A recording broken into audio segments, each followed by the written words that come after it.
بسم اللہ الرحمن الرحیم۔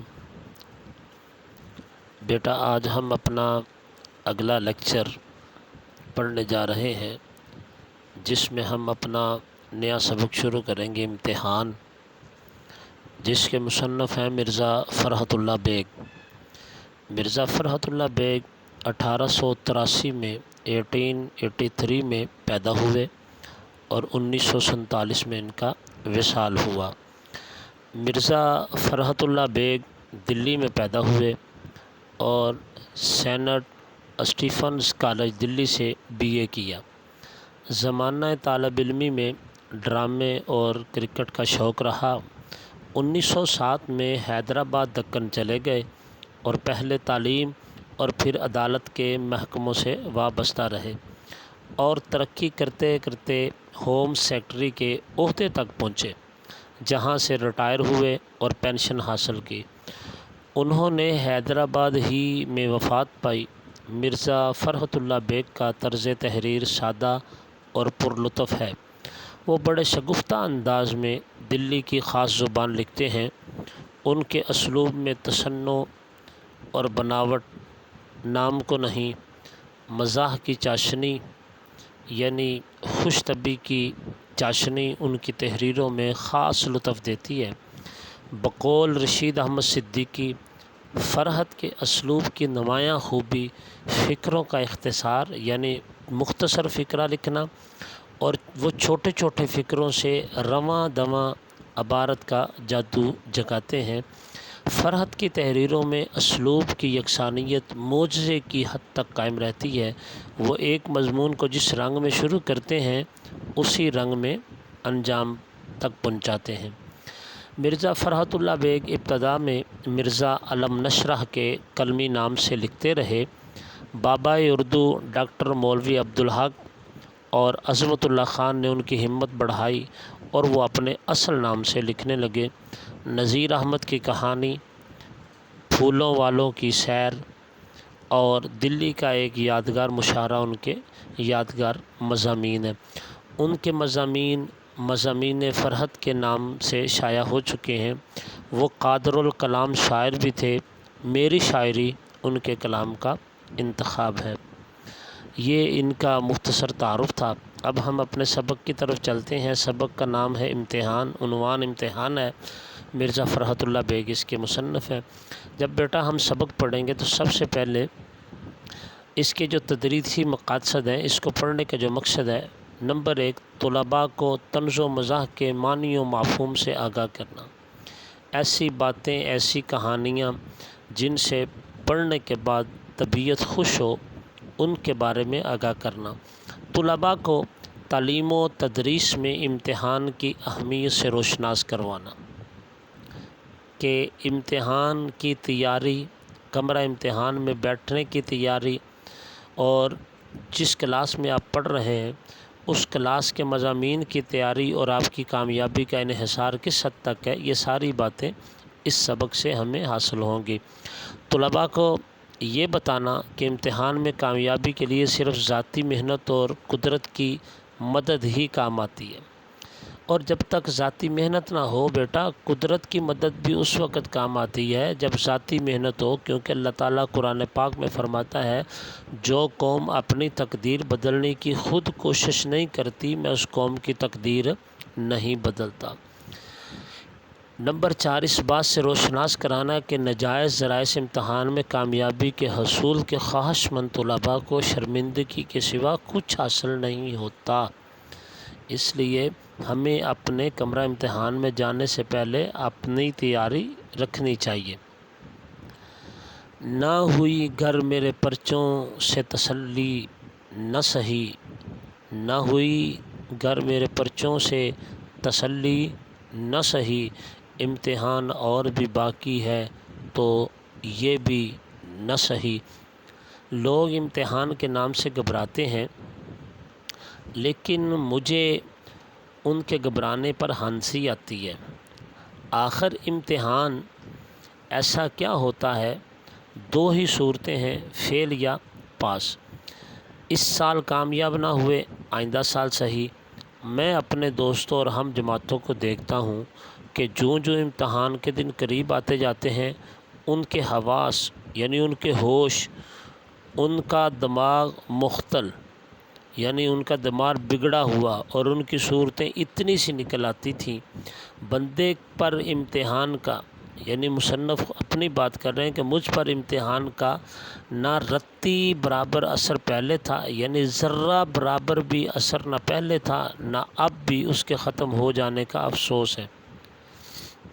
امیدواروں کا مجمع، نئی نئی صورتیں، عجیب عجیب خیالات، یہ ایسی چیزیں ہیں جن سے کبھی دل سیر نہیں ہو سکتا۔ جی چاہتا ہے کہ تمام عمر امتحان ہو جائے لیکن پڑھنے اور یاد کرنے کی شرط اٹھا دی جائے۔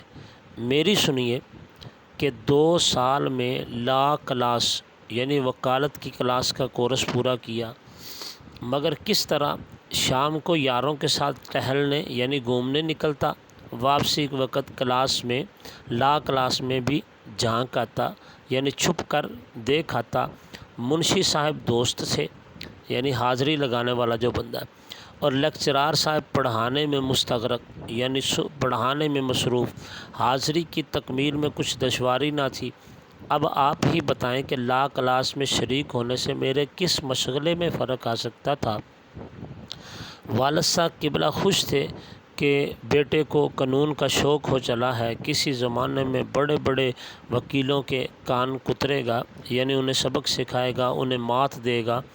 ہم بھی بے فکر تھے کہ چلو 2 برس تک تو کوئی محنت کے لیے کہہ ہی نہیں سکتا، بعد میں دیکھیے کون جیتا ہے اور کون مرتا ہے۔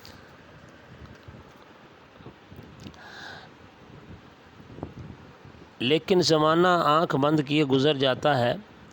2 سال ایسے گزر گئے جیسے ہوا۔ لا کلاس کا صداقت نامہ بھی مل گیا، اس کی سچائی کا ثبوت بھی مل گیا، ہماری حاضری کا ثبوت بھی مل گیا۔ اب کیا تھا، والدین امتحان وکالت کی تیاری کے لیے سر ہو گئے، میرے پیچھے پڑ گئے، مگر میں بھی ایک ذات شریف ہوں، ایک بڑھیا اور ایک بوڑھے کو دھوکہ دینا کیا بڑی بات ہے۔ میں نے تقاضا کیا، مطالبہ کیا کہ علیحدہ کمرہ مل جائے تو محنت کروں، بال بچوں کی گڑبڑ میں، ان کی خرابی میں مجھ سے کچھ نہیں ہو سکتا۔ چند روز اسی ہیلے سے، اسی بہانے سے ٹال دیے، لیکن تب کہ یعنی کب تک بڑی بی نے اپنے سونے کا کمرہ خالی کر دیا۔ اب میں دوسری چال چلا۔ دروازوں میں شیشے تھے، ان پر کاغذ چپکا دیے، لیمپ روشن کر کے آرام سے 7 بجے سے سو جاتا اور صبح 9 بجے اٹھتا۔ اگر کسی نے آواز دی اور آنکھ کھل گئی تو ڈانٹ دیا کہ خام خواہ یعنی بے وجہ میری پڑھائی میں خلل ڈالا جاتا ہے۔ اگر آنکھ نہ کھلی اور صبح کو سونے کا الزام لگایا گیا تو کہہ دیا کہ میں پڑھتے وقت کبھی جواب نہ دوں گا، آئندہ کوئی مجھے دک نہ کرے، تنگ نہ کرے۔ بعض وقت ایسا ہوا کہ لیمپ بھڑک کر چمنی سیاہ ہو گئی اور میری زیادہ محویت یعنی زیادہ محو ہو کر پڑھنے اور محنت کرنے کا نتیجہ سمجھی گئی۔ بعض وقت والد والدہ کہتے بھی تھے کہ اتنی محنت نہ کیا کرو، لیکن میں زمانے کی ترقی کا نقشہ کھینچ کر ان کا دل خوش کر دیتا۔ خدا خدا کر کے یہ مشکل بھی آسان ہو گئی اور امتحان کا زمانہ قریب آیا۔ میں نے گھر میں بہت کہا کہ ابھی میں امتحان کے لیے جیسا چاہیے تھا ویسا تیار نہیں ہوں، لیکن میری مسلسل حاضری، لا کلاس اور شبانہ روز یعنی دن رات کی محنت نے ان کے دلوں پر سکہ بٹھا دیا تھا۔ وہ کب ماننے والے تھے؟ پھر بھی احتیاطاً اپنے بچاؤ کے لیے ان سے کہہ دیا کہ اگر میں فیل ہو جاؤں تو اس کی ذمہ داری مجھ پر نہ ہوگی۔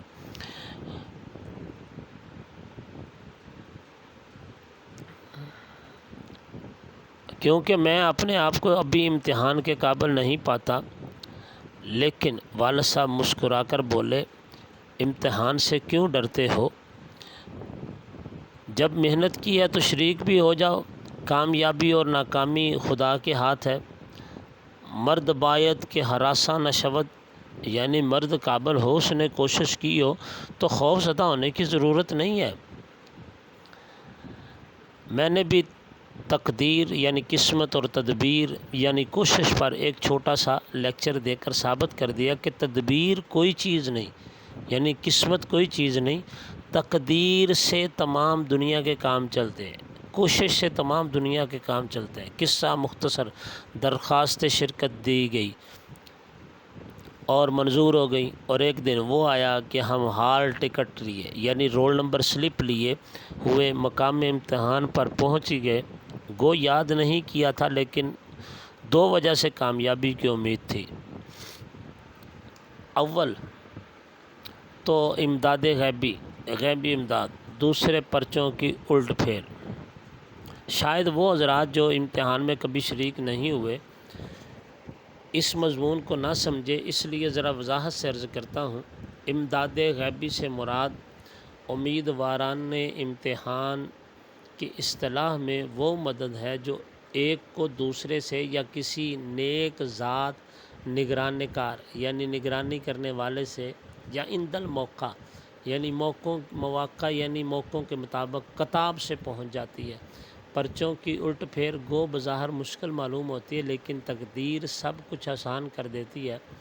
بعض شریف کم حیثیت یعنی غریب ملازم ایسے بھی نکل آتے ہیں جو با امید انعام یعنی انعام ملنے کی امید پر پرچہ بدل دیتے ہیں۔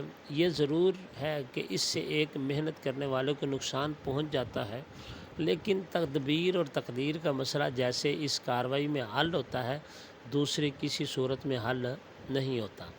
اس کے علاوہ اور بھی صورتیں ہیں، لیکن وہ بہت کم پیش آتی ہیں، اس لیے ان پر بھروسہ کرنا نادانی ہے، بیوقوفی ہے، ناسمجھی ہے۔ خیر آمدم برسر مطلب یعنی خیر مطلب کی طرف آتا ہوں۔ 9:45 بجے گھنٹی بجی اور ہم بسم اللہ کہہ کر امتحان کے کمرے میں داخل ہوئے۔ یہاں ایک بہت خلیق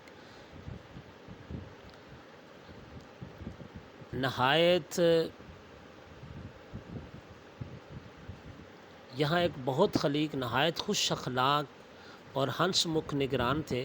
مجھے جگہ نہیں ملتی تھی، میں نے ان سے کہا وہ میرے ساتھ ہو لیے، جگہ بتائی، اور بڑی دیر تک ہنس کر باتیں کرتے رہے۔ میں سمجھا چلو بیڑا پار ہے، اللہ دے اور بندہ لے۔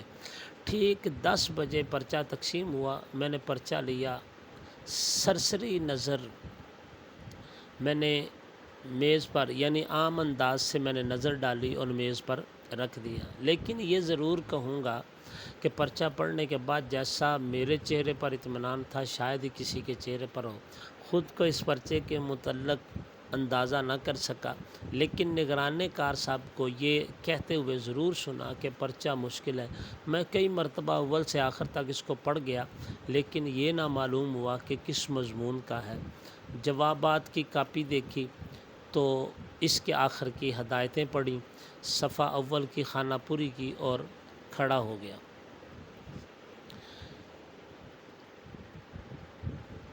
گارڈ صاحب فوراً ہی آئے۔ میں نے ان سے کہا جناب یہ پرچہ کس مضمون کا ہے؟ وہ مسکرائے اور زبان سے تو کچھ نہ بولے، مگر پرچے کے عنوان پر انگلی رکھ دی۔ اس وقت مجھے معلوم ہوا کہ اصول قانون کا پرچہ ہے۔ دل کھل گیا، میں نے بھی قلم اٹھا کر لکھنا شروع کر دیا، کیونکہ اصول کے لیے کسی کتاب کی پڑھنے کی ضرورت تو ہے ہی نہیں۔ اس مضمون پر ہر شخص کو رائے دینے کا حق ہے۔ ایک مقنن یعنی ایک قانون بنانے والا ایک اصول قائم کرتا ہے، دوسرا اس کو توڑ دیتا ہے۔ کیا وجہ ہے کہ ہم اپنی رائے کو کسی دوسرے کی تجویز کا پابند کریں؟ میں نے اپنے برابر والے سے پوچھنے کی کوشش بھی کی، کچھ ادھر ادھر نگاہ بھی دوڑائی، مگر گارڈ صاحب میری حالت کو ایسے تاڑ گئے، ایسے سمجھ گئے تھے کہ ہر وقت بلائے ناگہانی اچانک آنے والی مشکل کی طرح سر پر ہی کھڑے رہتے۔ ذرا میں نے ادھر ادھر گردن پھیری اور انہوں نے آواز دی کہ جناب اپنے پرچے پر نظر رکھیے۔ جب دوسروں سے مدد ملنے کی توقع یعنی امید منقطع ہو گئی، کٹ گئی، تو میں نے دل میں سوچا کہ چلو ان گارڈ صاحب سے ہی پوچھ لیتے ہیں۔ میں کھڑا ہو گیا، وہ آئے، میں نے دریافت کیا کہ جناب اس دوسرے سوال کا کیا جواب ہے؟ وہ مسکرائے اور کہا مجھے معلوم نہیں۔ میں نے کہا یہ برابر والے بڑے زور سے لکھ رہے ہیں، ان سے پوچھ دیجئے، اگر آپ کو دریافت کرتے ہوئے لحاظ آتا ہے تو ذرا اوپر ادھر ٹہلتے ہوئے تشریف لے جائیے، میں خود پوچھ لیتا ہوں۔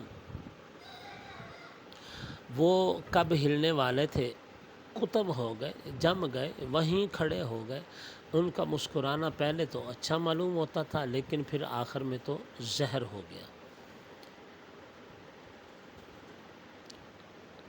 لے بیٹا، یہاں تک ہم نے اپنا سبق پڑھ لیا ہے، اس سے آگے کا سبق ہم انشاءاللہ اپنے اگلے لیکچر میں پڑھیں گے۔ اللہ تعالی ہمارا حامی و ناصر ہو۔